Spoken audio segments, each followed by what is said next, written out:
Hi everyone, welcome to BISP Trainings. My name is Faiza Alam and today we'll be having an overview of the expense amortization and how does this amortization takes place in our NetSuite application. But before that, we'll have a small introduction of what is amortization.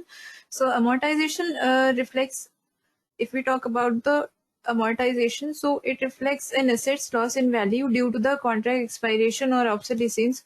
So the term amortization refers to two different financial processes, amortization of intangibles, that is intangible asset, and amortization of loans. So here we are mainly concerned with the amortization of expenses. So it is a process that systematically reduces the value of an intangible asset over its useful life. It is calculated on the entire value of an intangible asset. So you must be thinking that it is similar to depreciation, but there is certain differences between depreciation and amortization. Like depreciation is charged on the tangible assets that are that are machinery, plant and building.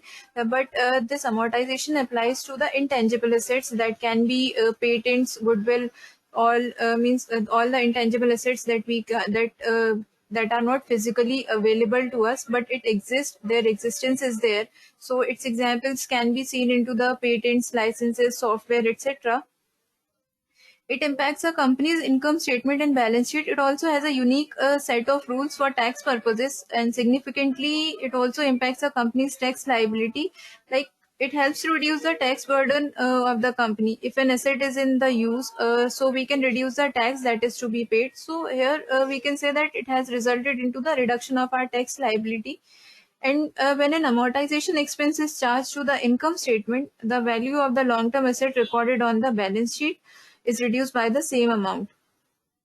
So if we talk about the NetSuite amortization feature, so it enables us to record the general ledger impact of items purchases and expense charge across multiple future period.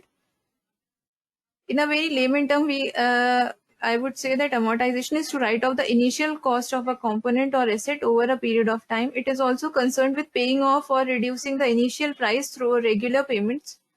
So here I had taken an example, like if a company is there who paid an outside inventor some $2 lakh for the development of a solar panel, and further it also spent some $20,000 in order to register the patent for 20 years. Here we are having that intangible asset that I have talked about, that is patents. So further these expenses have been incurred. Then additional some additional charges were also be incurred on that, that is for $50,000.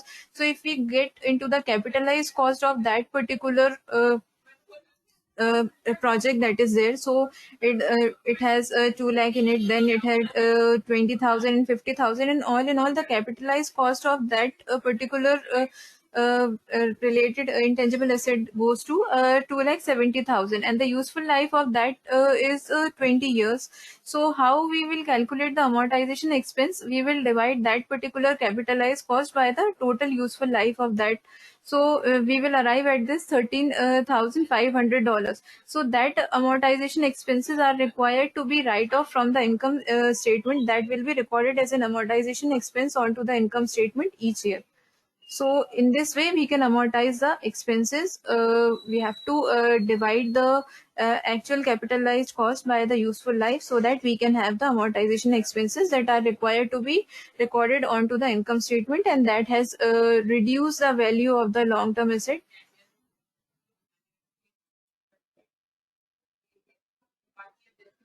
So moving on to the NetSuite application, the process for amortizing expenses is similar to the deferred revenue recognition methods, wherein the first step for it is we have to set the feature of accounting period, whether the feature of accounting period is enabled or not.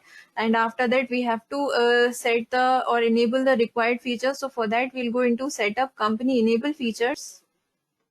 So this is the enable feature page. If we'll go into the accounting subtab, go the advanced features. So here we have to see whether the feature of amortization is enabled or not. That allows us the creation of amortization schedule that we will be seeing in our upcoming sessions. So this feature is enabled. If it is not enabled, so we have to enable it. After enabling the feature, the next step is we have to set certain accounting preferences for the purpose of amortization. So for that, we'll go into setup accounting. Here we have the option of accounting preferences. So under the general sub tab here,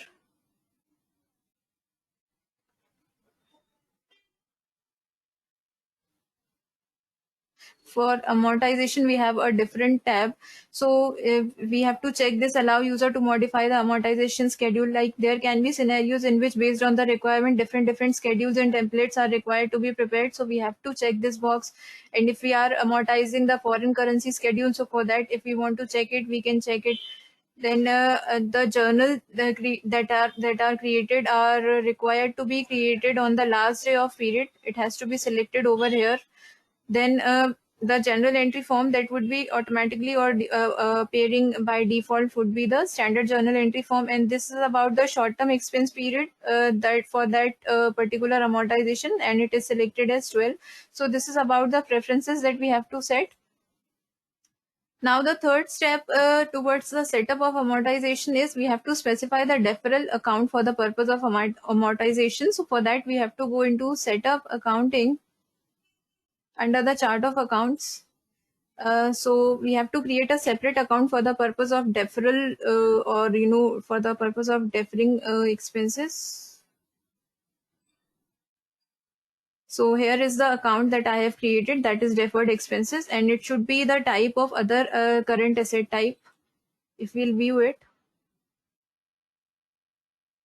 so whenever any amortization is there, this deferred expenses is required to be taken. And why this account we have to specify or take, just for the we can specify this account onto the item record that would be used on the vendor bills and vendor credits.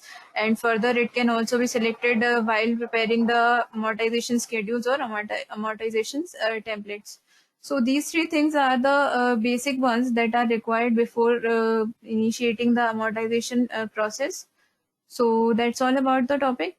In case of any doubts and consultations, you can reach out to us at www.bispsolutions.com. Thank you.